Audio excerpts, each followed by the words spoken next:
We often hear how the American economy is the biggest and richest in the world, and that this economic prominence is a defining feature of American exceptionalism. This term sums up the idea that the United States isn't just different from other countries, but actually superior, especially when it comes to creating wealth and economic opportunities. And on paper, the US economy does look pretty strong. In the third quarter of 2024, the GDP grew by 3%.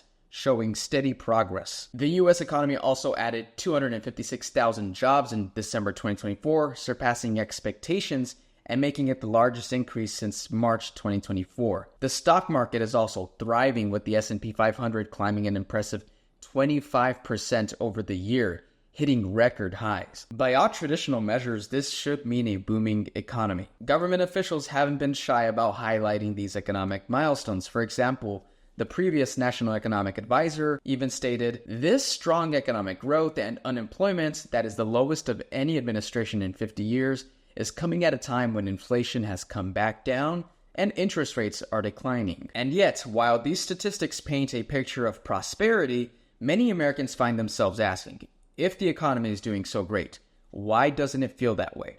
The reality is that a huge chunk of the American population are not feeling optimistic about the country and the economy.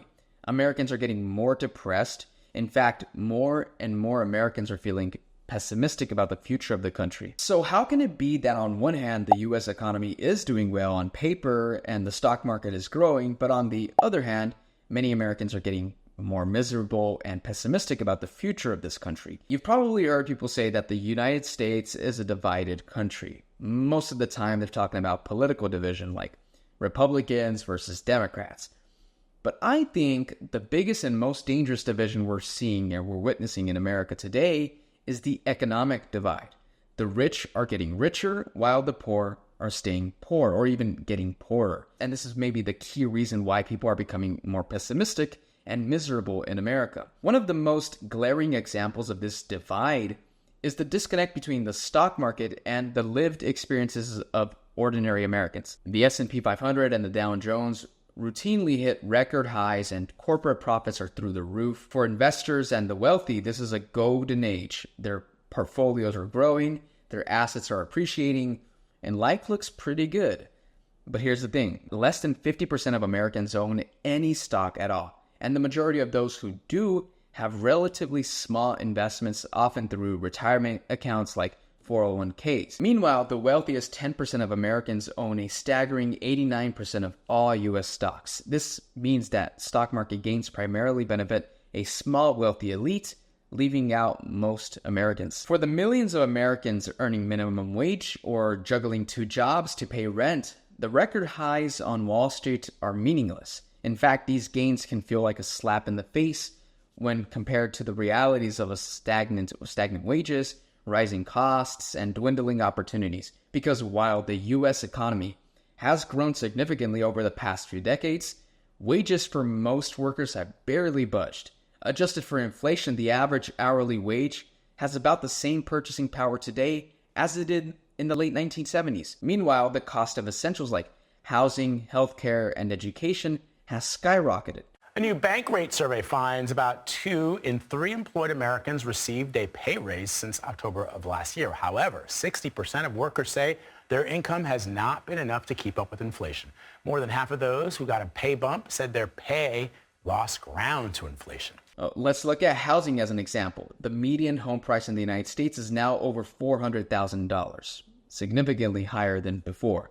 Rent prices are also through the roof, with the national median rent hovering around $2,000 per month. For many Americans, especially young Americans, the dream of home ownership is increasingly out of reach, especially given that the average annual salary in America is only $60,000 a year. This means if you saved every single cent, it would take you nearly 7 years to save up to buy a home. And this is not because Americans are getting lazier or less productive. In fact, according to data from the Economic Policy Institute, from 1979 to 2022, worker productivity in the United States grew by 80%, but the average hourly pay for workers increased by only 29%. And even though unemployment is low, many of the jobs that are being created are low-wage and gig economy positions with few benefits and little job security. This leaves millions of Americans working harder but falling further behind. All of this is causing the middle class to shrink in this country. For decades, the middle class was the backbone of the American economy, but today it's shrinking. A 2022 report from the Pew Research Center found that the share of adults living in middle-income households has fallen from 61% in 1971 to 50% in recent years. Many families that once considered themselves middle class now find themselves struggling to stay afloat in this economy. And you may ask, what's driving this decline? And part of the answer lies in the loss of well-paying manufacturing jobs, which were once plentiful in this country, and especially in the industrial heartland. Globalization and automation has led to the outsourcing of these jobs to countries with cheaper labor. While technological advancements have made many positions obsolete, the jobs that replace them, primarily in the service sector, often pay less and offer fewer benefits. And this is all happening while the economy is growing, the stock market is prospering, and wealthy elites are owning more and more. According to the Federal Reserve, the top 1% of Americans now control more wealth than the entire middle class combined. This isn't just a statistic, it's a reality that shapes every aspect of life in America. The top 1% of households now control more than 30% of the nation's wealth. This is possible because the wealthy derive much of their income from investments, stocks, real estate businesses, rather than wages. Most Americans rely on wages, and wages have not been growing, but the stock market has, home prices have. But as I mentioned earlier, the top 10% of Americans own nearly 90% of the stock market, meaning that these gains have disproportionately benefited the wealthy. So, okay, the stock market is booming, but what does that mean for most Americans? Not really much. While this financial and economic inequality is happening, another quieter crisis is unfolding. Americans are socializing less and are feeling more isolated than ever before. Loneliness is no longer just a personal issue, it's become a national problem. Surveys show that nearly 60% of Americans report feeling lonely at least some of the time. What's more alarming is that this number isn't older people. It's not older people who are lonelier than ever before. It's younger people. More and more young people are feeling lonely in this country. The latest monthly poll found that 1 in 3 Americans said they felt lonely at least once a week over the past year. And younger people were more likely to report these feelings than other age groups. Last year, U.S. Surgeon General Vivek Murthy sounded the alarm on the effect chronic loneliness can have on people's health. A report released from his office last spring revealed that social isolation can be as deadly as smoking up to 15 cigarettes a day. And it's getting worse each year. Think about the places where people used to connect. Churches, clubs, neighborhood gatherings. All of this have been declining. Attendance at religious services has been steadily declining for years. In the 1950s, 70% of Americans were regular churchgoers. Today, that number has fallen to less than 30%. For many Americans, going to church was not just going to a place of worship, it was actually a hub for social activity and support. As fewer people now attend church, these connections are disappearing, and this trend isn't just related to church or religious spaces. This is true for clubs, for civic organizations, whether it be the bowling league or a book club.